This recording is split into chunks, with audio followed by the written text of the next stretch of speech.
Amado Señor, hoy queremos poner este tiempo delante de ti, Padre Santo, dándote gracias. Primeramente, Señor, por concedernos un nuevo día de vida, Señor, por tu gracia, por tu cuidado, Señor, que como dice tu palabra, Señor, nuevas son tus misericordias cada mañana, Señor, y lo podemos ver en nuestras vidas, Señor. Gracias por darnos el regalo de ser madre, Señor, por darnos, Señor, esta tarea, Señor, con nuestros hijos, de instruirlos, Señor.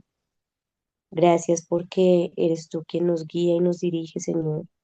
Gracias porque nosotras tenemos una esperanza viva, Señor. Te agradecemos, Señor, por la vida de nuestros hijos, por la vida de nuestros esposos, Señor, de nuestras familias. Te rogamos, Señor, que en este tiempo sea tu Espíritu Santo guiándonos, Señor, porque más que llenarnos de conocimiento, Señor, de cómo enseñarles matemáticas o ciencias, Señor, queremos que te conozcan a ti. Y es nuestra súplica, Señor, que nuestros hijos te conozcan a ti, que todo lo que hagamos sea para instruirlos en tu palabra, Señor. Que ellos puedan, Señor, un día conocerte, Señor, y ser embajadores de tu palabra, bendito Señor. Rogamos por nuestros hijos, rogamos por sus corazones, rogamos porque nos llenes de sabiduría, Señor, para instruirlos. Rogamos porque nos llenes de tu paciencia, de tu gracia. Tú conoces, Señor, a cada mamita acá presente. Señor, conoce sus luchas, sus dificultades, Señor. Ruego, Señor, porque tú nos ayudes, Señor, para que podamos cada día, Señor, ser moldeadas a tu imagen, Padre Santo, y que podamos bendecir a nuestra familia, que todo lo que aprendamos acá, Señor, sea para bendecir a nuestros hijos, Señor, y para bendecir a otros, a todos los que tú quieras, Señor, que puedan ser bendecidos con lo que tú nos enseñas, bendito Señor. Gracias por tu bondad, gracias por la vida de Carito, Señor. Ruego, Señor precioso, que tú también sigas fortaleciéndola, Señor, que sigas orando, Señor, en su salud, Padre Santo, y que cada día, Señor, nos lleves a ser santificadas, bendito Señor. A ti sea toda la gloria en el nombre de Cristo Jesús. Amén. Amén. Gracias, mi amada Moni. Que el Señor te bendiga. Bueno, entonces, una bienvenida muy especial a las mamitas que recién se conectan. Bueno, estábamos dando inicio en oración. Es una alegría poder volver a reunirnos. Gracias a Dios. Y Carito nos envía muchos saludos también. Ella hoy va a estar ausente porque está en un viaje de familia, regresando ya a la casita. Entonces, bueno. Voy a ver que no haya nada por aquí en espera, ninguna mamita. Y bueno, estaba yo recordando un poquito la lectura que se llevó a cabo en la última reunión. Me parecía bastante interesante, como le mencionaban las hermanitas al comienzo, que uno nunca se imagina o se llega a imaginar las reflexiones y, y el nivel de pensamiento, ¿no?, que tienen los matemáticos, los filósofos matemáticos o los científicos. Uno desde pequeñito pues da por hecho y da por sentadas muchas cosas, ¿no?, como se las enseñaron. Entonces es bonito porque estaba recordando yo acá en el capítulo de cómo la matemática expresa el orden del universo, ¿cierto? Y no existe, digamos, aquí como pensaba Poitres, de que 2 más 2 es 4 y existe porque nosotros lo pensamos, ¿cierto? Sino que sencillamente em, está allí, ¿no? Esa ley y esa verdad está allí, existe, porque pone un ejemplo más grande, con números más grandes y dice, pero nadie piensa eso repetidamente, entonces la experiencia no es aquella que valida, ¿cierto? Esa verdad. Entonces, ¿cómo puede ser posible que creamos que eso también es verdad? Entonces, porque generalizamos, no porque lo pensemos repetidamente. Espero haberle hecho justicia a los pensamientos de los filósofos matemáticos, que es lindo ver cómo ellos han reflexionado y han podido ver también que esta matemática que generaliza, esta matemática que organiza, ¿cierto? Y da el orden y nos lleva a las conclusiones lógicas, pues nos lleva también a profundizar en algo que trasciende más, ¿no? Entonces, bueno, veíamos. también cómo este razonamiento, este orden, ¿cierto? Este análisis del mundo real se empieza a volver cada vez más complejo o, como ellos dicen, cada vez más abstracto y que han habido épocas donde los científicos incluso han hecho fórmulas o se han analizado como ciertos fenómenos, pero sin la posibilidad de poderlos aplicar al mundo real, sino que es ya después, años después o siglos después, cuando otros científicos retoman, ¿cierto? Eh, sus pensamientos o sus fórmulas matemáticas, sus análisis, y dicen, ok, esto tiene una aplicación acá. Pero muchos de ellos lo hacían sin tener esa posibilidad de verlo aplicado en su mundo natural.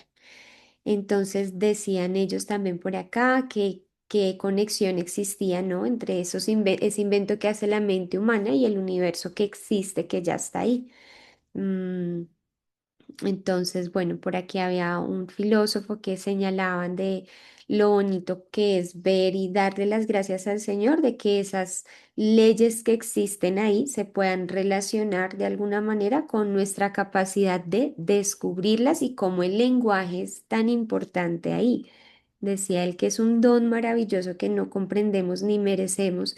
El hecho de que ese lenguaje matemático sea tan exacto para describir esas leyes, ¿no? Y es algo que a mí nunca, nunca se me había olvidado pensar, algo tan hermoso, ¿no? Cómo está todo en relación el lenguaje y también cómo, pues en los distintos idiomas, ¿no? Se van creando este vocabulario, estas palabras tan exactas y tan importantes para describir los fenómenos. Bueno, y también veíamos cómo la Biblia también nos da una respuesta, ¿no? Nos da una alternativa a esa inquietud que por años tuvieron los pensadores científicos y era que el universo estuviera gobernado por leyes que nosotros podemos entender, descubrir y comprender. Y en su palabra el Señor también lo dejó expresado, ¿no? Acerca de estas leyes. Él dijo que mientras la tierra permanezca, no cesaría el día, la noche, el frío, el calor. O sea, eso está ahí establecido y la palabra del Señor nos da esa luz y esa respuesta. Entonces, bueno, creo que más o menos, me perdonan, pero bueno, más o menos hasta aquí descubriendo cómo ellos se dan cuenta de la influencia de Dios en el universo y cómo nosotros podemos pues alabar al Señor por su fidelidad y por mantener estas leyes allí, ¿cierto? Hace tantos siglos que ellos empezaron a hablar de esto y nuevamente nos lleva al mismo punto, a la trascendencia de la matemática, aunque ellos muchos no lo pensaron. De hecho, me llamaba mucho la atención uno de los matemáticos que él menciona acá, creo que es el Buridan, y dice que él sí quitó, dijo, ¿cómo fue? Que él dejó de pensar en esa trascendencia. Mira, dice, él rechazó la idea de que el universo era eterno, sin principio ni fin. Entonces, bueno, no sé si de pronto alguna de ustedes nos quiera completar la conclusión de esta última lectura, qué recuerdan, qué les llamó la atención en esa lectura, para poder hacer una conexión con el capítulo 15 que abrimos hoy.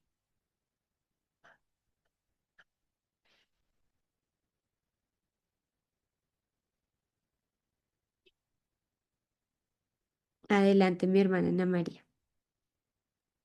Bueno, ahí al final bueno, casi al final del capítulo, Ujú. es interesante ver cómo otras culturas, otras creencias, o no sé si decirle religiones, también declaran la Biblia sin saberlo. O sea, también aceptan que hay un Dios creador. Entonces, ese es el caso de los incas en el Perú, cuando ellos pues declararon que hay un creador universal, ¿no? Entonces es inevitable, o O sea, no se puede decir que no hay un Dios creador, un Dios inteligente, un Dios que usa las leyes que él mismo dispuso para el universo, para las matemáticas. O sea, los cielos cuentan la gloria de Dios, él afirmó la tierra, la sostiene, la mantiene.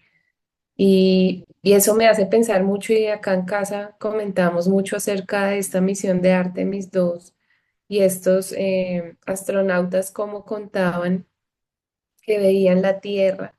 Y entonces hablamos de la gravedad y hablamos de cómo se atraen los cuerpos y esto, pero es de tal manera ese orden que la luna no está más cerca ni más lejos, sino exactamente donde tiene que estar para que podamos vivir. Y entonces la gente sigue buscando vida en otros planetas cuando no hay forma porque no hay la cantidad de oxígeno, ni de aire, ni de atmósfera, ni distancia al sol que permita que pueda haber vida. Entonces me asombra y o sea, me genera un cántico de alabanza, como dice por allá en Éxodo, esto, que aún esas culturas y aún esos pueblos declaran la grandeza de Dios sin decir y sin creer que están diciendo que Mm, hay un creador. tremendo, qué lindo. Hermoso que podamos ver en todas las culturas eso, porque la palabra lo dice, ¿no? Está revelado para ellos y el Señor en su fidelidad, en su bondad y en su amor eh, nos permite que esto sea posible a lo largo y ancho de todo el planeta, en cada rincón y en cada generación que hemos pisado este planeta. Bueno, listo. Entonces, si no hay más comentarios allí. Cada una va retomando sus apuntes y vamos a dar inicio entonces a la matemática como ciencia de los fundamentos o principios. Si quieren ahí en el chat me pueden dejar sus nombrecitos escritos si quieren participar de la lectura a lo largo de este capítulo. ¿Listo? Bueno, voy a dar inicio y voy a estar pendiente acá del chat, ¿vale? Entonces, decimos que la matemática escolar se enfoca mayormente en procedimientos como sumar, cómo dividir, cómo resolver una ecuación. O sea, se interesa por el cómo. Con lo que hemos visto hasta ahora ya debe ser claro que eso no es la esencia de la matemática. La pregunta esencial en la matemática es el por qué. Si nos ponemos a investigar el por qué, descubriremos que diversas propiedades o procedimientos matemáticos se fundamentan sobre los mismos principios sencillos. Por ejemplo, ¿por qué podemos multiplicar un número largo cifra por cifra? La respuesta es en forma muy resumida por la ley distributiva. O sea, por ejemplo, 324 por 3 es igual a 300 más 20 más 4, todo eso multiplicado por 3. Eso quiere decir 300 por 3 más 20 por 3 más 4 por 3, es decir, igual a 900 más 60 más 12, que es 972. Esta no es la forma como lo escribimos normalmente, pero si lo analizamos, encontramos que la notación usual describe exactamente el mismo proceso, solamente de una forma más abreviada. Aquí lo he escrito de manera más detallada para que podamos notar claramente dónde interviene la ley distributiva. Es en la segunda igualdad. Lo demás son operaciones básicas elementales. Otro ejemplo. ¿En qué ley matemática se basa el procedimiento usual de la división larga? La respuesta es nuevamente en la ley distributiva. Veamos un ejemplo. 1352 dividido en 4. Eso es igual a 1200 más 120 más 32 dividido en 4. Eso es igual a 1200 dividido en 4 más 120 dividido en 4 más 32 dividido en 4. Eso es igual a 300 más 30 más 8, igual a 338. Ujú. Aquí también la forma de escribirlo puede parecer desacostumbrada, pero es exactamente lo que pasa en la división larga, detallado paso por paso. Solamente que aquí es un poco menos obvio cómo debemos descomponer el 1352 en sumandos. Ujú. Como en el ejemplo anterior, es en la segunda igualdad donde aplicamos la ley distributiva. Otro ejemplo. ¿Por qué podemos sacar la raíz de una fracción tomando las raíces del numerador y del denominador por separado? O sea, raíz cuadrada de 25 sobre 64 es igual a raíz cuadrada de 25 sobre raíz cuadrada de 64. Eso es igual a 5 octavos. ¿Por qué? Esto es ahora quizás un poco más difícil de entender, pero en realidad es solamente otra forma de la misma ley distributiva aplicada a operaciones de un nivel superior. La forma raíz cuadrada de a sobre b igual a raíz cuadrada de a sobre raíz cuadrada de b es completamente análoga a la forma a menos b dividido en 2, que es igual a dividido en 2 menos b dividido en 2.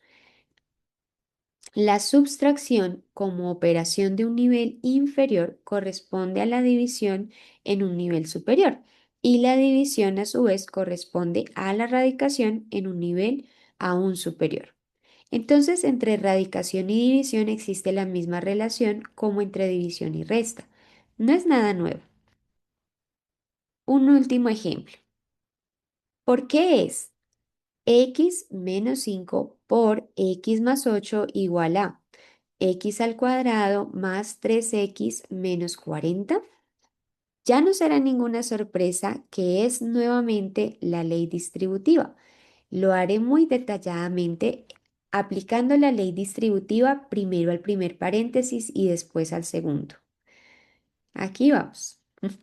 X menos 5 por x más 8 es igual a x por x más 8 menos 5 por x más 8. Eso es igual a x por x más x por 8 menos, paréntesis, 5 por x más 5 por 8. Ujú.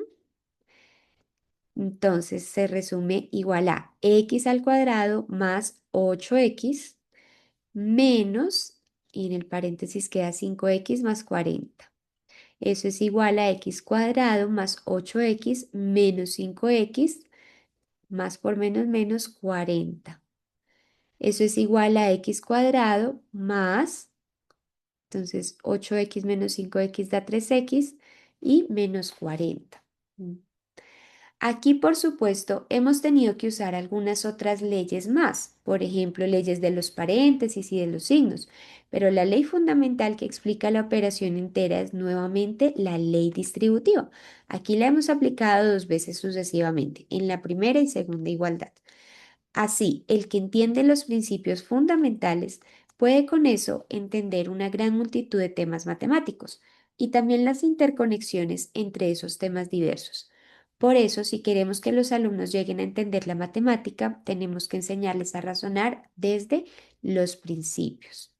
Bueno, nos lo ha repetido él a lo largo de la lectura varias veces, ¿no? Ahora vamos a leer acerca de la base de fe de la matemática.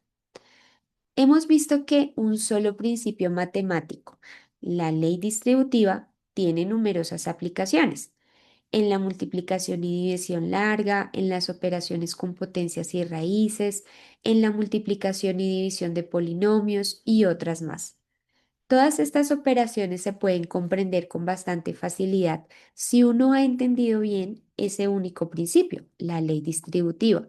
Así la matemática generaliza, unifica y simplifica los asuntos. Pero ahora, uno podría acabar más hondo y preguntar, ¿por qué vale o por qué es válida la ley distributiva? Esta pregunta parece más sencilla que las anteriores, sin embargo es matemáticamente más profunda y más difícil de responder. En la enseñanza para los niños podemos explicarlo mediante material concreto, como por ejemplo las reglas Cusinero. Vea en el libro primaria la unidad 48. Vamos a ver por aquí que precisamente la tengo a la mano. Imagínate, estaba aquí a la mano. Entonces dice, aquí están inventando los procedimientos, aquí nos muestran la aplicación de la ley distributiva y cómo se puede usar con el material. Ok.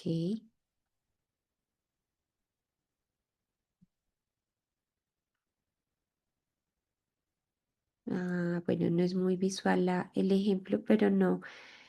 Dice que él usa acá con tapas de botella. Dice que en vez de las regletas podemos usar las tapas de botella. Ok. Por ejemplo, con la regleta sería 28 por 4 en forma de rectángulo. Ujú. Ok. Este material es bien importante, ¿no? Yo conseguí unas regletas bien bonitas tienen la división y tienen los números escritos. Y me he dado cuenta que eso le facilita mucho a los niños visualmente, claro, conectar con el número abstracto, la cantidad y visualmente también si es larga o más pequeña. Entonces, bueno, aquí vemos un ejemplo también de que él nos da de cómo podemos explicar este tema con los niños pequeños. Dice, pero esas no son demostraciones matemáticas rigurosas. Si queremos responder la pregunta a fondo, tendríamos que recurrir a las propiedades fundamentales de las operaciones aritméticas y de los números. Y entonces llegamos a preguntas aún más fundamentales. ¿Qué es una suma? ¿Los números naturales nunca terminan? ¿Por qué? ¿Por qué los números naturales pueden ordenarse de mayor a menor, de menor a mayor? ¿Y qué de los números no naturales? ¿Por qué siquiera existen los números? Paradójicamente, cuanto más sencillas y fundamentales se vuelven las preguntas, más difíciles son de responder.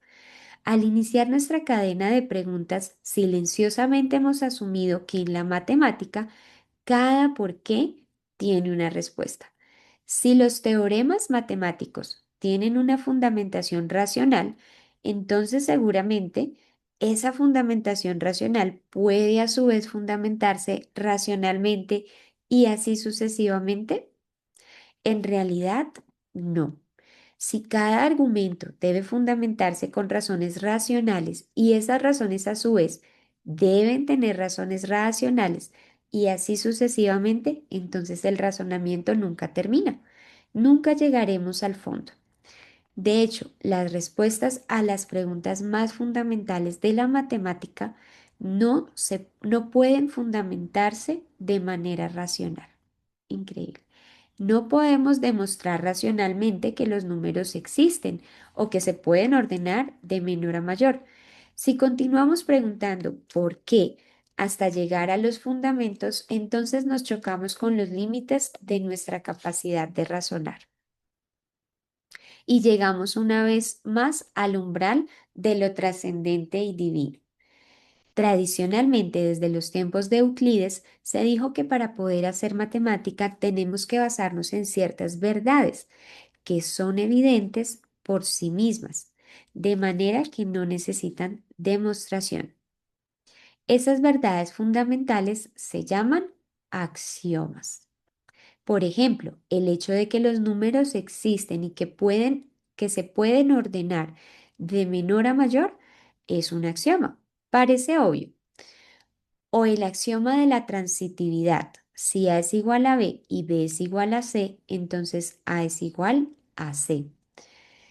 Si estos axiomas son tan obvios, si son verdad porque sí, entonces, ¿qué hay de trascendente en ello? Bien, lo que da más lugar a preocupación es el hecho de que un axioma no se puede demostrar. Eso significa que hay que aceptarlo por fe. Esto es un escándalo mayor para todo racionalista. Veamos por acá abajo, dice que el racionalismo dice que la razón humana es suficiente y capaz para descubrir toda verdad. Por tanto, el racionalismo rechaza toda fe como superstición. La matemática, la ciencia más exacta y racional, edificada sobre una fe. Pero ya hemos visto que es imposible exigir que todo se fundamente y se demuestre racionalmente. Si quisiéramos cumplir esta exigencia, nunca llegaríamos a ser matemática, porque nunca terminaríamos con la tarea de fundamentar todo. Entonces, el matemático necesariamente tiene que fundamentarse sobre verdades trascendentes que acepta por fe.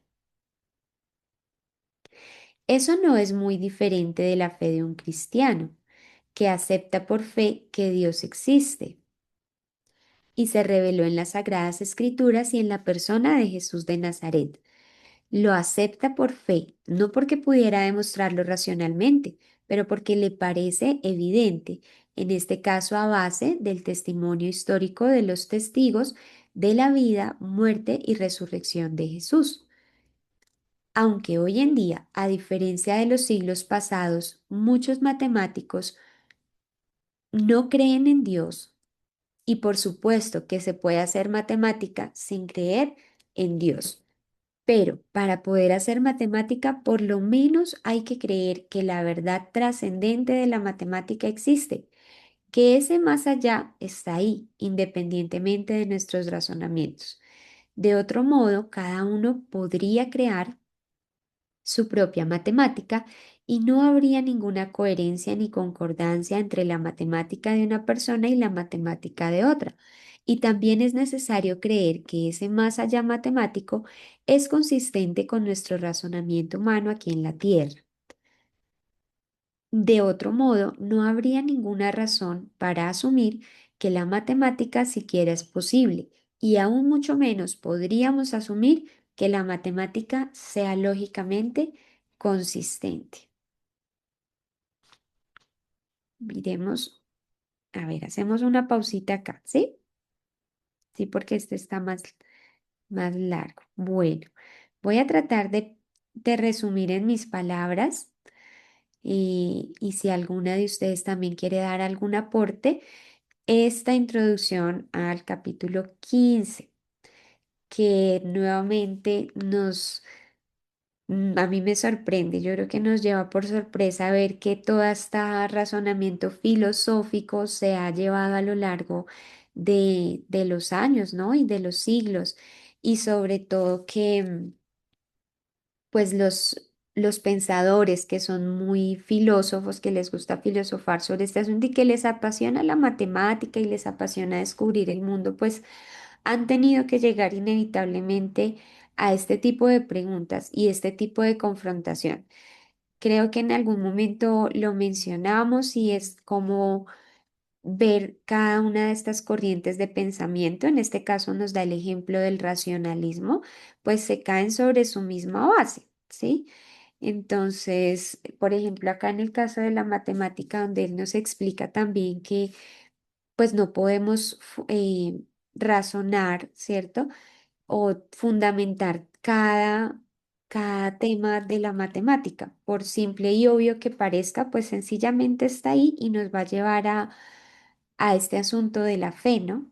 Entonces, en primer lugar, pues sí, nos recuerda él por medio del ejemplo de la ley distributiva en la matemática, en la suma, en la multiplicación, cómo por medio de los principios, pues podemos extender ese razonamiento a otros casos, ¿cierto? Y hablaba él entonces de que la matemática así nos va a simplificar, nos va a generalizar y nos va a unificar. Sin embargo, hay aspectos y hay asuntos pues que parecen mucho más sencillos, pero que nos llevan a una reflexión mucho más profunda y es que hasta lo más sencillo en la matemática pues debe estar basado en un asunto de fe. Entonces, yo creo que muchos científicos a lo largo de los años han entendido esto, lo han descubierto, pero pues se han resistido también, se han resistido a creer, ¿no? Nos hablaba también de lo que se ha definido como los axiomas, que no se pueden demostrar, no se puede, digamos, demostrar de manera racional como la existencia o la aplicabilidad de ellos, ¿no? Entonces, sencillamente son axiomas y verdades que debemos aceptar por fe, y que muchos matemáticos pues han terminado que aceptar por fe, ¿no? También contrario a todo su pensamiento, tal vez, porque dice acá que el racionalismo rechaza la fe como tal, pero pues para poder hacer matemáticas sí o sí, tienen que echar mano de esa fe, porque no hay manera de demostrarlo, de razonar más allá de, de estas verdades. Bueno. Entonces, no sé si alguna de ustedes quiere compartirnos algún pensamiento o alguna reflexión acerca de de estas dos primeras secciones.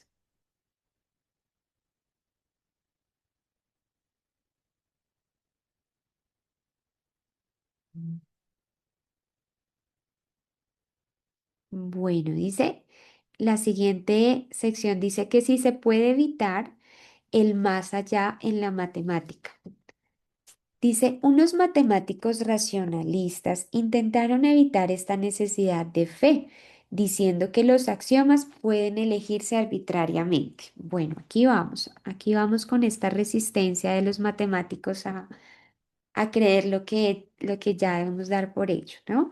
Y es como, bueno, algo que también pensé que se me olvidó mencionar, que dije, o mencionarlo cuando habla al final, y es como el Señor...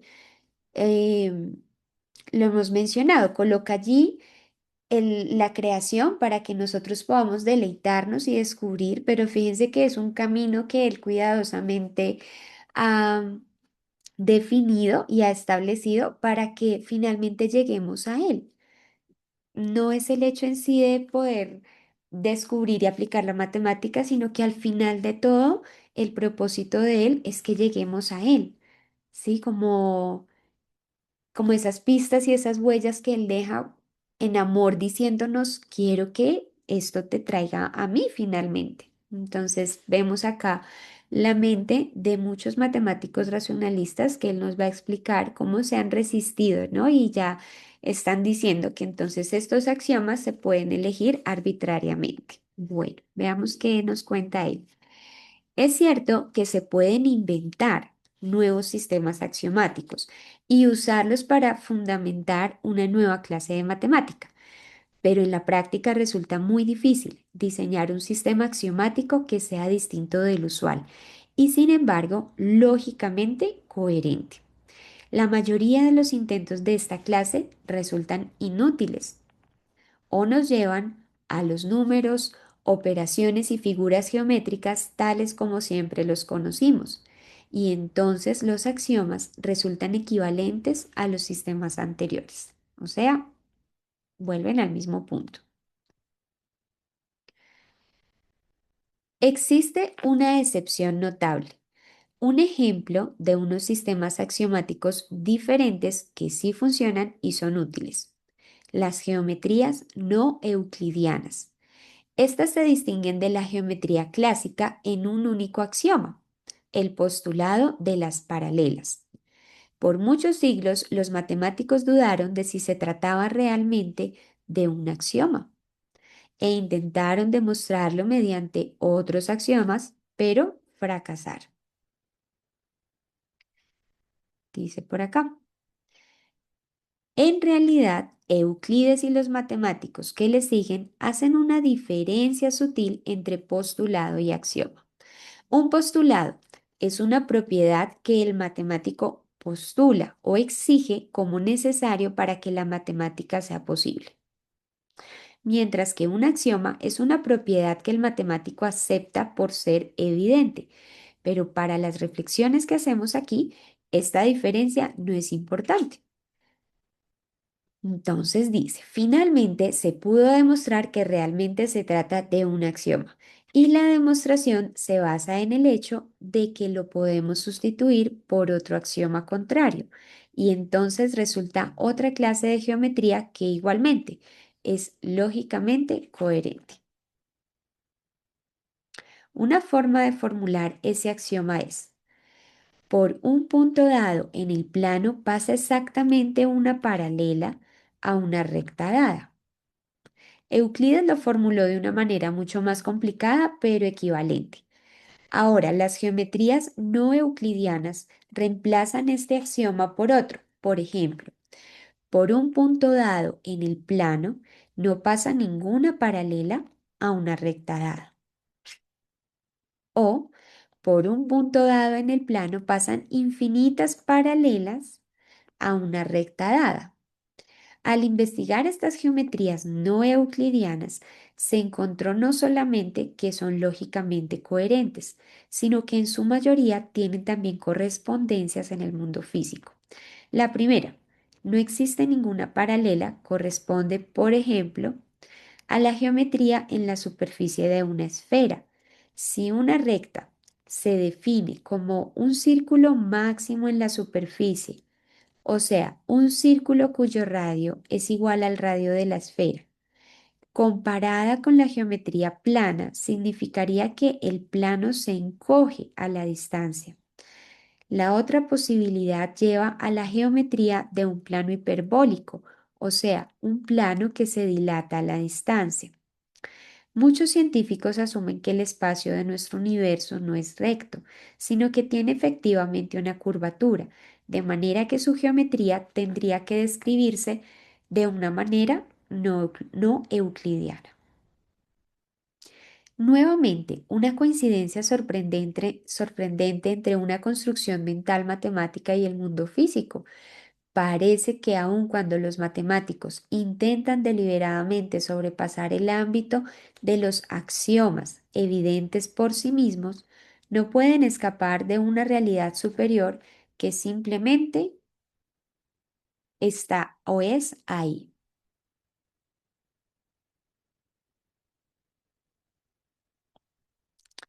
Quizás tenemos que mencionar en este contexto también el teorema de incompletitud de Gödel. El matemático austriaco Kurt Gödel demostró demostrar formalmente que no existe ningún sistema axiomático que incluya la aritmética, que sea lógicamente consistente y a la vez completo. Un sistema es lógicamente consistente cuando no se pueden deducir de él dos proposiciones que se contradicen. Con un sistema completo, se entiende un sistema que permite demostrar lógicamente a partir de los axiomas todo un teorema que se puede posiblemente formular dentro del sistema. Ahora, según el teorema de Gödel, si un sistema axiomático que describe la aritmética es lógicamente coherente, no puede ser a la vez completo. O sea, dentro de ese sistema se podrán formular ciertos teoremas o proposiciones que no permiten decidir o demostrar si son verdaderos o falsos. Eso fue una gran decepción para aquellos matemáticos que se habían propuesto elaborar una fundamentación completa de toda la matemática o que esperaban una solución de parte de nuevos sistemas axiomáticos. Entonces la matemática no era tan perfecta como la hemos descrito hasta ahora. Mm. No creo que eso sea lo que dice el teorema de Gödel. Este teorema no se refiere a la matemática en sí, se refiere a nuestra capacidad mental de describir, sistematizar y fundamentar la matemática. Nuestra capacidad mental es limitada. Para nosotros como humanos es imposible y siempre lo será describir la matemática entera de manera coherente. Pero eso no significa que la matemática en sí sea incompleta o incoherente. Podríamos incluso decir que el teorema de Gödel describe algo que también la Biblia describe, que nuestras capacidades mentales, que nuestras capacidades mentales son afectadas por el pecado. porque aunque conocieron a Dios, no le dieron gloria como corresponde a Dios, ni le agradecieron, sino que se volvieron vanos en sus pensamientos y su corazón sin entendimiento fue oscurecido. Romanos 1:21.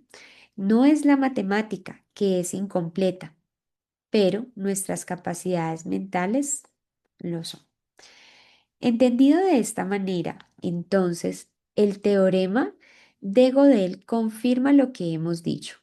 La matemática es trascendente, va más allá de nuestra mente y nuestras mentes son demasiado pequeñas para poder contener alguna vez toda la matemática que existe. Siempre habrá algo más allá de lo que conocemos o de lo que somos capaces de describir. Desde una perspectiva cristiana, la matemática sirve entonces también para enseñarnos humildad. Bueno, qué maravilla terminar acá. Creo que es un refrigerio para nuestra mente y nuestra alma saber que, pues en primer lugar, no estamos obligados o diseñados para comprender toda la magnitud de este pensamiento y de estas ideas y de estas verdades tan profundas. Y yo creo que a la mayoría nos cuesta entender y poder como comprender la manera en la que estas mentes matemáticas razonan.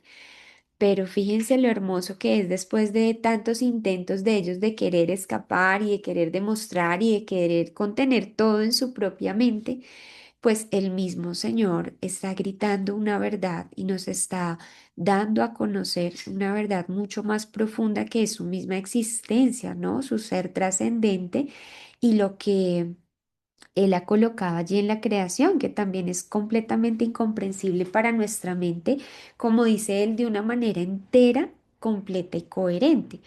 Y yo pienso que esto de manera práctica sí nos lleva a, a ver, bueno, yo no soy muy matemática, mi hijo lo es. Mi hijo, él a veces inventa números que yo digo, ese número existe, espérate, ¿tú qué estás diciendo? Y le encanta, es como si él quisiera ir mucho más allá y realmente es lindo encontrarnos con personas que tienen esta mente, ¿no? Que les gusta ir y profundizar y meterse. Yo por lo menos no soy tan así. Me gusta investigar y conocer, pero yo recuerdo también compañeros en el colegio que ellos relacionaban y tenían una mente mucho más reflexiva en ese sentido. Pero fíjense que si tenemos hijos así en nuestra casa y ellos nos plantean, ¿cierto? A veces nos plantean eh, problemas o inquietudes. Y fíjense que todo esto el Señor nos está llevando a que conozcamos y reconozcamos la trascendencia, el, el, el sentido eterno, ¿cierto? De lo que nos rodea, de lo que Él nos permite también conocer y descubrir. Pero pues más allá de todo es decir, wow, esto requiere humildad. Humildad. Entonces, fíjense cómo esa magnitud de todo lo que nuestros hijos cuando ellos aprenden y conocen y se sorprenden nos lleva a humillarnos, bajar nuestra cabeza y decir esto es demasiado grande, esto es demasiado asombroso. Y es verdad, es una cuestión de fe que nos lleva a maravillarnos, pero a decir, ok, hasta aquí no puedo comprenderlo todo, no puedo querer intentar, porque fíjate que muchos ya lo han hecho y han llegado a la misma conclusión. Adelante, mis hermanas, las dos manitos que se levantaron.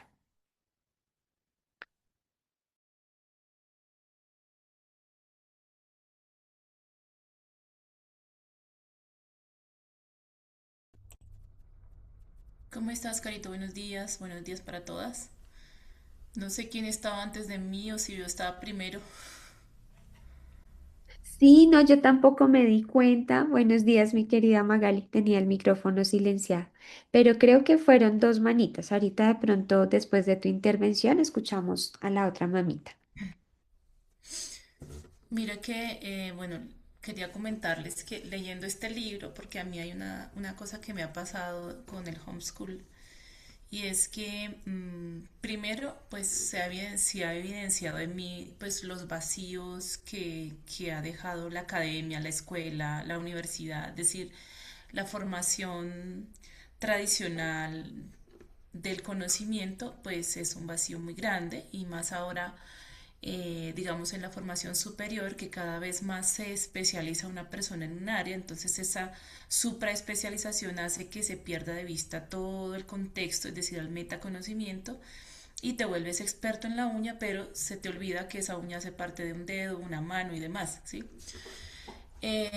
Sin embargo, pues es un conocimiento que está completamente validado en este momento y esa experticia en la uña, digamos, que te hace ser reconocido.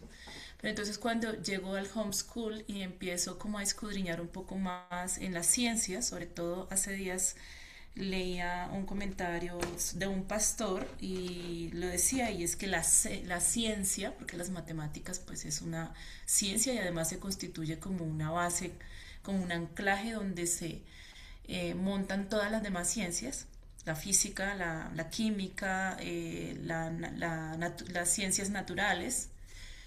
Eh, entonces decía que las ciencias se evidencian la existencia de Dios. Las ciencias las ciencias como tal evidencian la existencia de Dios. La ciencia no es contraria a Dios como se suele pensar en el mundo, que si no se compruebe, o sea, la gente en el mundo supone que si yo soy científico tengo que ser ateo, porque las dos cosas no van juntas, pero resulta que en la teología se dice que la ciencia evidencia la existencia de Dios.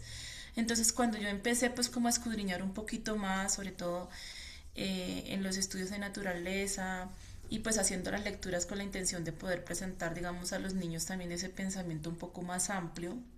Tengo niños pequeños, pero ellos tienen infinidad de cuestionamientos, entre más pequeños preguntan más. Y llegué a un punto donde me sentí tan saturado que yo decía, o sea, en mí se develaba una sensación como de, pues sí, como de orgullo, que no la he visto en mí sola, digamos que la he visto en muchas mamitas homeschool y creo que eso pasa, creo que no sé si ese es el síndrome del que pasamos en algún momento o pasaremos, pero de querer saberlo todo, de entenderlo todo y empiezas a encontrarte con una mente limitada, con una incapacidad total de poder comprender el metaconocimiento, te das cuenta que eres infinitamente pequeña frente a un mar de cosas que existen, porque no es solamente o sea, dentro de las ciencias naturales opera la física, opera la química, por ejemplo, entender una simple planta que tú la ves, no es solamente verla con sus hojas y las formas de sus hojas desde el punto de vista físico, sino es que al interior suceden un montón de cosas químicas que hace que la planta y los vasos leñosos crezcan, que hace que tenga esas inervaciones, que hace por qué la luz le funciona de una manera y no de otra. Entonces, ¿por qué, digamos, ella tiene unos sistemas adaptativos para poder mantenerse en el ambiente y demás? O sea, empiezas a escudriñar cada cosa y te das cuenta que es abrumador. Entonces, esa situación y ahora evidenciado, digamos, en este texto que vemos en matemáticas, trayendo también a relación lo que dice Charles Mason, pues que la educación es la ciencia de las relaciones y aquí lo vemos todo junto. Entonces pues me tuve que sentar porque me abrumé y además dije, Dios mío, yo tengo que estudiar mucho. O sea, eso fue lo primero que dije, pero ¿y a qué horas estudio todo esto? O sea, perdónenme si me está alargando, solamente quería comentar eso. He estado pasando por el síndrome y además, pues dije yo, pues mis hijos se van a quedar cortos en el conocimiento porque si bien en la academia no le enseñan todo esto y yo tengo la función de enseñar todo esto, pues también me estoy sintiendo incapaz y limitada. Y entonces caí como en ese foso, digo yo, pero luego dije, Señor, definitivamente no. O sea, tuve que apelar, o sea, volver, sentí que había como cierto ídolo ahí y digo, Señor, definitivamente no. O sea, independientemente de lo que se pueda mostrar, porque estaba con 1000 páginas, leía por un lado, leía trasnochaba, me hecho estaba que reventaba, pero entonces le dice, no, para, para porque todo a su tiempo, empecemos con los fundamentos y que ellos puedan entender que estamos en el mar y que nosotros somos una gota, ni siquiera alcanzamos a ser una gota del mar, y en ese mar navegamos, pero por lo menos sabemos que hay un mar inmenso que existe ese mar, que nosotros somos una parte de ese gran mar y que existe un Dios todopoderoso, que sí es todopoderoso, que nos creó a nosotros con una mente limitada para que podamos comprender cuán pequeños somos delante de un Dios tan grande como Él. Entonces, en ese proceso estoy. Solamente quería comentarles esto. No solamente pasa con las matemáticas, pero la matemática lo evidencia más claramente porque es como el anclaje, digamos, donde se montan todas las ciencias. Y son las que, y la matemática tiene algo muy importante, es que la matemática permite demostrar cuantitativamente, porque lo cuantitativo se valora mucho dentro de la investigación, lo cualitativo es totalmente visto como algo de menor valía, pero la matemática permite cuantificar la ciencia y demostrar la exactitud de ella. Entonces, eso les cuento. Entonces, ahí estoy. Quería decirles eso como para también decirles que si en un momento se sienten abrumadas con el metaconocimiento, es como natural en las mamás homeschool, o por lo menos a mí me pasa. Gracias. Adelante, mi hermanita Ana María. Bueno, pues yo acompaño a la hermana Magali. La verdad, yo también me he sentido así y creo que a medida que nuestros hijos crecen y avanzan en grado escolar, nos sentimos más así, porque nosotras no tenemos la capacidad completa para poderles enseñar. Y digamos que, como decía ese señor Godel, o Godel, bueno, no sé cómo se pronuncia, la verdad es que nos resta, como decía el autor Hans Rueck, nos resta es descansar en la fe. Y yo creo que por eso siempre lo que debemos hacer en nuestro día a día, como primero, es orar, porque nosotros estamos haciendo algo que es por fe, o sea, de por sí educar a nuestros hijos en el hogar es algo de fe. Nosotros no sabemos todas las materias, no sabemos todas las cosas, pero Dios sí lo sabe y Dios es trascendente y Dios va más allá y Dios nos puede sorprender y de hecho nuestros hijos están aprendiendo todo el tiempo en diferentes escenarios, no solamente con nosotros en el hogar, o sea, cuando salimos a la calle, hacemos una transacción en el banco, compramos en una tienda, cuando saludamos a la señora de la portería, cuando le damos las gracias a la señora del aseo. Todas esas cosas hacen que nuestros hijos aprendan. O, por ejemplo, el otro día debatíamos con mi esposo porque yo este año he decidido que mi hija y nosotros tengamos relaciones de amistad más intencionales. Entonces, tengo días específicos en los que hago una reunión con un amigo, con una amiga y vienen a mi casa o yo voy a su casa y ese día es solo para eso. Entonces, mi esposo me peleaba, comillas, me peleaba, una forma de decirlo y me decía que mira, no estás estudiando y la niña y tal. Y yo le decía, esposo, ¿sabes que sí? O sea, ¿cómo vamos a tener buenas relaciones? ¿Cómo vamos a fortalecer esas amistades si no le damos espacio a eso? Entonces, a veces solamente pensamos en hacer matemáticas, en hacer español, en hacer sociales, en hacer física, química, el experimento, y nos abrumamos, como decía Magali, y olvidamos cosas básicas, olvidamos eh, animarnos a las buenas obras y al amor también, como dice la escritura. Y tener buenas relaciones es una parte fundamental de la escritura, de hecho, porque Dios ama a su iglesia, Dios nos anima a ver a la iglesia como una parte fundamental de nuestras vidas y a veces olvidamos eso. Y entonces el otro día, Magali, o sea, yo te escucho a ti y, ay, Dios mío, gracias porque me conecté, porque me la pasé llorando y diciéndole, esposo, yo no me siento capaz de hacer esto, o sea, yo me siento tan extraña en esto, de verdad que, ¿qué voy a hacer? Y él me decía, amor, confía, todo va a estar bien. Y me acuerdo mucho que estamos leyendo con las madres de mi comunidad otro libro que es Madres insuficientes en las manos de un Dios suficiente. Y hoy leo también una publicación Bianca de López que dice, no vas a poder hacerlo todo, pero confía.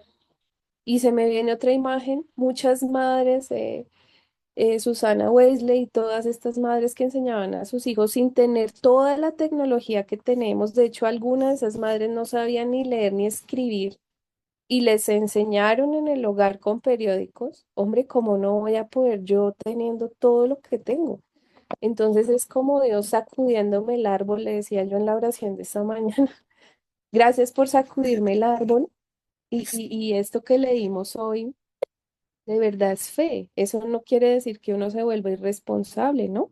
Sí hay que leer, sí hay que prepararnos, sí hay que estudiar, hay que preguntar, pero también hay que aprender a descansar. O sea, también hay que aprender a lo sencillo, a lo básico, porque como decía Magali, uno termina abrumado y yo le decía, Dios, perdóname porque quiero hacer un montón de cosas y guardo reels y miro allá y el otro material y voy a la biblioteca y hago el otro y a la final no hago nada. Entonces, esa es la fe, o sea, esa es la fe y este señor dijo que ahí confirma que la matemática es trascendente. O sea, yo creo que este libro y especialmente este capítulo no solamente habla de la matemática, sino, hey, mira otra vez a Dios, mira otra vez al Señor, vuelve a sus promesas, vuelve a lo que te dijo, vuelve a lo sencillo, a lo básico y seguramente que por ahí el Señor va a orar. Y eso también es para mí, o sea, de verdad, Magali, te extendiste, yo me extendí, creo que todas acá nos identificamos un poco porque obviamente la responsabilidad que tenemos sobre nuestros hombros al educar a nuestros hijos pues es muy grande, pero para concluir, y se me eriza la piel como Amparo Grisales, es que de verdad esta es una carrera de fe. Lo que estamos haciendo es por fe y por eso mismo todos los días, y como dice el Salmo 1 creo que es en el versículo 2 que debemos meditar en la ley de Jehová de día y de noche. O sea, que el Señor nos ayude de verdad todas para poder hacer lo que Él quiere que hagamos con respecto a nuestros hijos. Y una cosa más que también quería decir con lo que dijo Magali, no nos preocupemos porque nuestros hijos no sepan todo, porque la verdad es que nuestros hijos fueron diseñados para algo puntual. O sea, ellos, por ejemplo, como el hijo de Caro, tal vez el hijo de Caro se dedique a una ciencia exacta y está bien, pero tal vez su hija se dedique a una ciencia humana y también está bien. O sea, no porque no sepa matemática de la forma como sabe el niño, no significa que no sea valiosa. O sea, yo entendí eso hace un tiempo y descansé. Mi hija no necesita saberlo todo y tampoco tengo que estar invirtiendo tiempo ni energía en todo porque ella fue diseñada para algo y el Señor a medida que yo hago y a medida que yo crezco, el Señor me irá mostrando el camino. Tal vez mi hija se dedique a algo de arte, no sé, ella le encanta bailar y la presentación y el teatro. Bueno, ella va a estar bien en lo que sea que haga, para lo cual fue diseñada. Entonces, Magali, descansa en eso, yo también me lo hablo para mí. Y que el Señor nos siga ayudando. Muchas gracias por este espacio, de verdad, maravilloso. No, a ustedes y cada una. Mira que el Señor confirma, Él confirmaba en mi corazón antes de escucharlas. Yo quería escucharlas primero. Cuando yo terminé la lectura, lo que el Señor trajo a mi mente es, yo tengo un propósito para cada uno. Entonces resulta que, bueno, yo también tengo mi formación profesional, soy filóloga, eh, y aunque no tengo esa mente tan curiosa como de estarme preguntando, pero sí en un tiempo donde yo quería saberlo todo. Entonces mi computador estaba patas arriba, de tanto que yo descargaba y guardaba y yo ya no sabía dónde poner tanta información. Es más, por ahí todavía está. Yo no, y más con hijos, ¿no? Es como esa sensación que nos cuentan ustedes de y tengo que enseñarle y tengo que saber y conocer. Bueno, resulta que nosotros hicimos un preescolar muy ecléctico, no comprábamos así como currículos ni eso, pues lo único eran las cartillas de Bare Callá, que me daban como un orden y me gustaba el enfoque de ellos, que era más a la formación de hábitos, pero de resto no. Y entonces, claro, en esa época, imagínate un preescolar, ¿no? Y yo me visionaba, entonces yo no, vamos a empezar la primaria y así tal cual, Magali, como, y tengo que saber y conocer y cada detalle posible, ¿no? Y bueno, el Señor me llevó en un tiempo de quietud. Y él básicamente me guió y me dijo, vas a confiar en mí por el camino en el que yo te voy a poner. Lo cual era, para mí, digamos, en términos de la educación de mis hijos, era complejo porque yo no me imaginaba ni con una pedagogía puntual ni con un currículo puntual. Yo decía, no, siempre vamos a ser eclécticos y aquí y allá y el camino nos va a llevar. Entonces yo decía, ese va a ser nuestro estilo de vida homeschool. Y el Señor, cuando ya empezó a poner en orden nuestro hogar y muchas cosas, hasta en el matrimonio, hasta en las finanzas, incluida la educación de nuestros hijos, me dijo, bueno, vas a confiar en el camino en que te voy a poner. Yo decía, bueno, Señor, la mayoría de mamás con las que tú me has rodeado no hacen sino hablar de pedagogía de Charlotte Mason. Y yo he leído Charlotte Mason desde que mi hija tenía 2 años. Yo empecé a leer y habían cosas a las que me resistía, ¿no? Pero cuando ya el Señor me dijo, no, te vas a dejar guiar por el camino que yo te voy a llevar, sin decir ni mu. Y yo, bueno, Señor, entonces juiciosa, pasé también por el tema de la salud. Entonces dije, Señor, ya definitivamente tú toma las riendas, yo ya no quiero sentirme que soy la que tengo que saber, la que tengo que estar al tanto de todo, la que tiene que saber todo. No, Señor, ya. Yo descanso porque mis fuerzas no dan para más, yo estaba muy mal físicamente con la enfermedad y mira, les quiero contar un testimonio muy hermoso para que se alienten. Pues el camino al que el Señor nos trajo, Él nos permite estar en la comunidad de Charlotte Mason y hay una parte muy bonita que mencionaron ahorita que dice ella que es la ciencia de las relaciones. Y ella parte de los tres conocimientos, de Dios, del hombre y del mundo. Y bueno, ya después en toda su metodología, pues nos indica, ok, estas son las lecciones, los recursos son aquí, los tiempos de las lecciones son así. Entonces dije, listo, Señor, tú me trajiste por este camino, vamos a hacerlo. En verdad fue un acto de fe contra, o sea, era como en contra de muchas cosas que yo me resistía, ¿no? Y les quiero contar que llevamos juiciosos como aplicando las lecciones y todo desde el año pasado, más o menos en junio, julio, que ya vengo yo a estar mejor. Y les quiero contar este testimonio para la gloria y honra del Señor. Empiezo yo juiciosa, ¿no? Bueno, estás en las lecciones, ok, estos son los recursos que nos recomiendan. Voy a empezarlo a hacer así con mis hijos. Para ellos un mundo totalmente nuevo, que la narración, que el libro vivo, que leer todo el día. Y mi hija me decía, ¿otra vez lectura? Y yo sí, todo el día vamos a estar así. Entonces, bueno, ahí pasaban cosas cómicas con ellos y cosas de su carácter también. Pero mira. Yo planeé mis lecciones, planeé mis recursos y no podía ver más allá de lo que iba a pasar, sencillamente estaban dando por fe.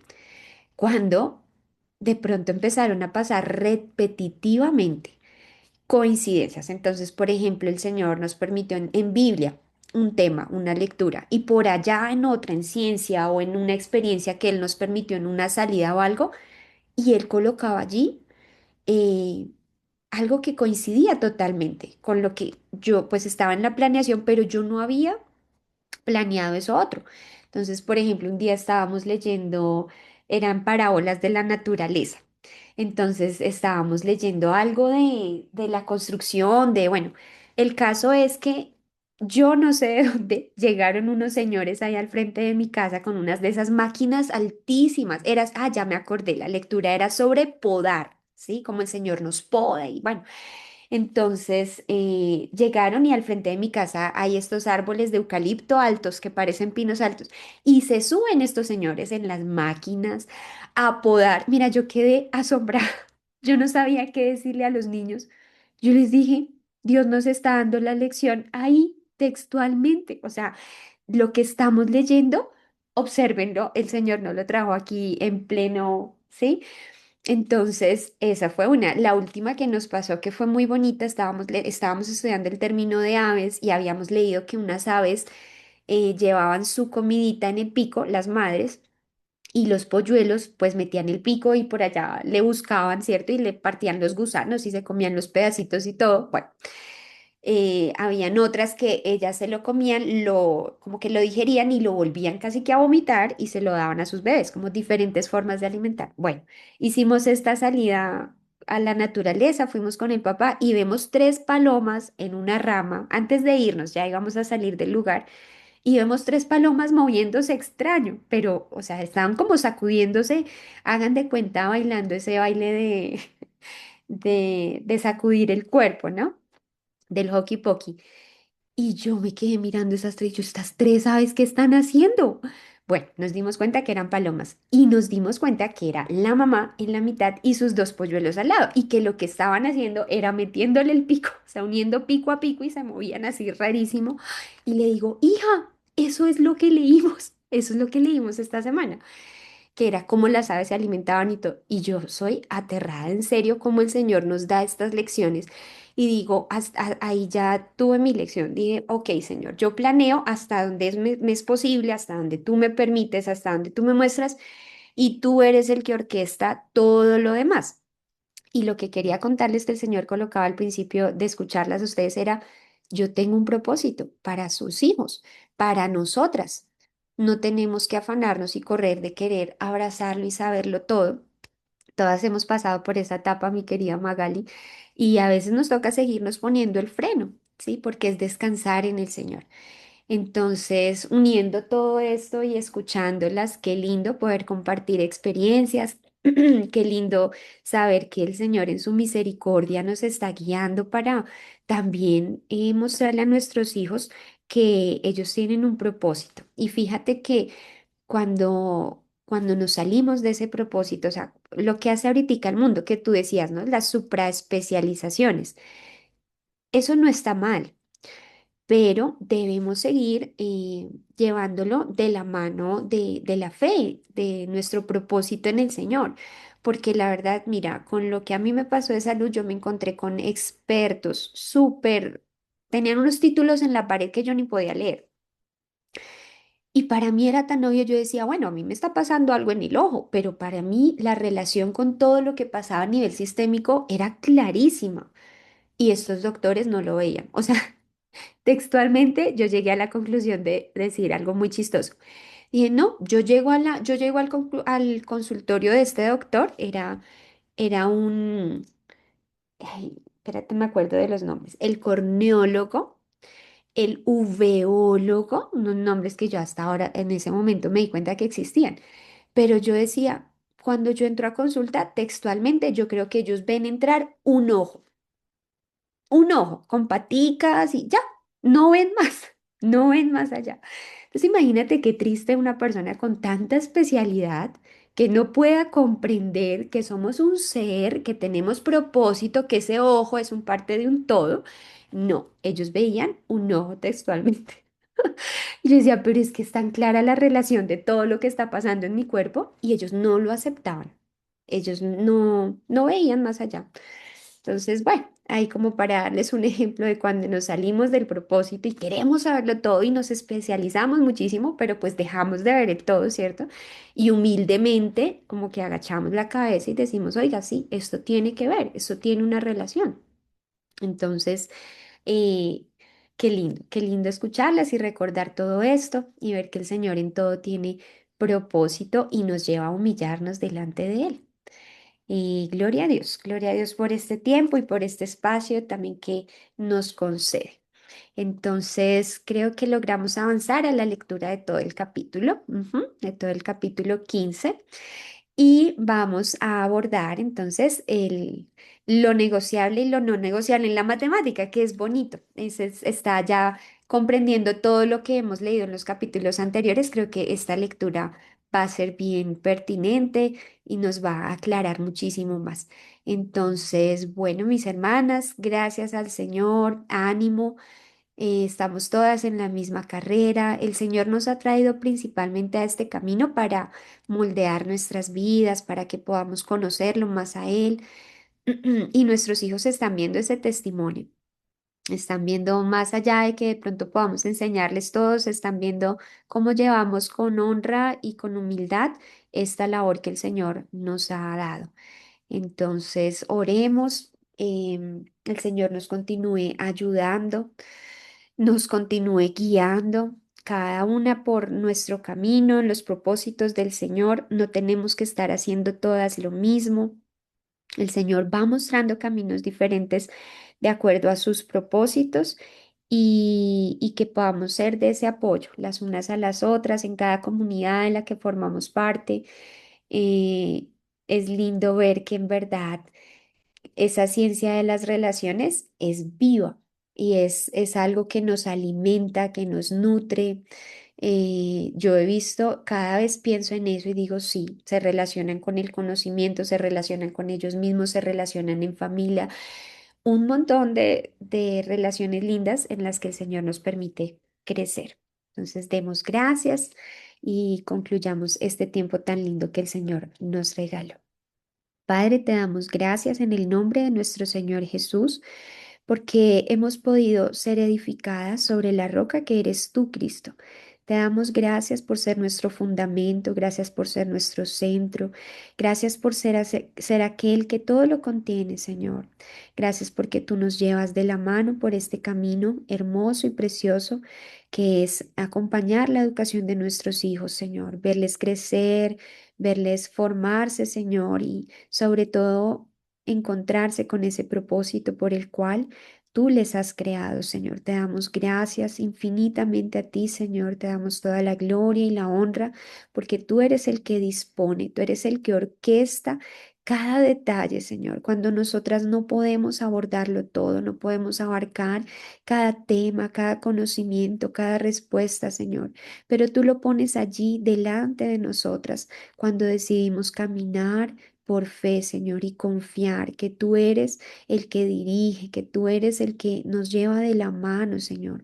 Tú eres el que diseña todo el currículo para nuestros hijos y nosotras solamente debemos estar atentas, sumisas, obedientes, Señor, y en humildad para dejarnos guiar, Señor. Ayúdanos, ayuda nuestras vidas, Señor, nuestro carácter, que podamos ser dóciles, que podamos escuchar tu voz cada día y dejarnos guiar, Señor.